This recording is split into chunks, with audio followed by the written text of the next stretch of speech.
Back on the Cooper S build today. I am going to fit the crank. I'm going to check the bearing clearances. I'm also going to be checking the thrust clearance today.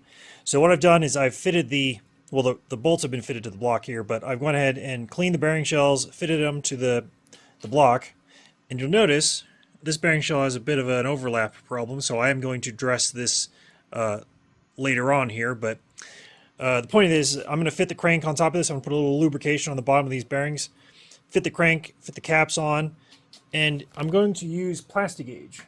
So for those of you who have never used Plastigauge, you get to see what this does. Basically, it's a thin little strip of plastic that when you compress it, it'll squish down to a certain width, and then it'll tell you the width of the space in the bearing shell. So this will give you your bearing clearance. So that's what I'm going to do. But I just want to show the setup. So let me get the crank installed and get the bearing caps fitted with the Plastigauge, and we'll check the clearances on our crank.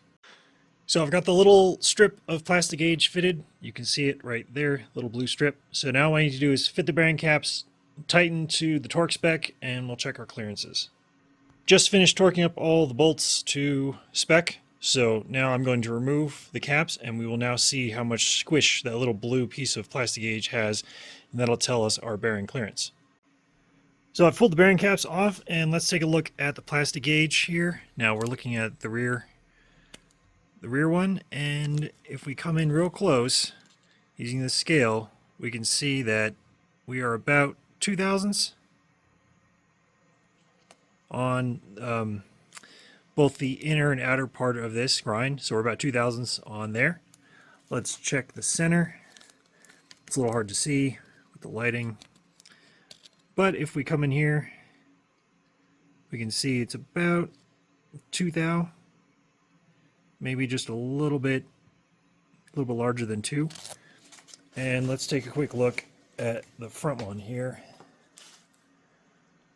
So once again, 2 thou. So the grind on the mains is potentially 2 thousandths across the board. Now I hope that the rod bearings are also going to be the same, but I'll have to set the rods up and do the exact test with the rod bearings. But that's how you do Plastigauge testing. So next thing I want to do is, like I said, check the rods.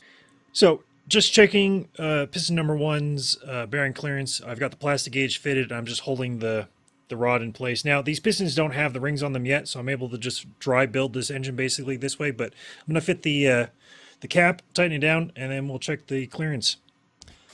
So now that we've got the rod off, we can now check the clearance. And if we look at this, looks like we're about 1.5, 2, between 1.5 and 2. Yeah, right there, it's a little bit wider, so looks like 1.5. Yeah, somewhere between 1.5 and 2 on the rod. Now, I'll go ahead and check the rest of these rods. I'm not going to do them on camera, but that's how you go about measuring the clearance on your bearings. And it's nice to see that I'm between 1.5 and 2 on the rods, and I'm about 2 on the mains, because that's what I asked the crank grinder to do to this crank. So they did an excellent job with that. So looks like the next step for me is to fix my thrust washer clearance, and then I will be able to start installing the pistons and rods and all that stuff and start building up the bottom end. Now, I still have to install the cam bearings, which I'll do in another episode. But for now, everything is looking good thus far. So hopefully you guys appreciated this episode.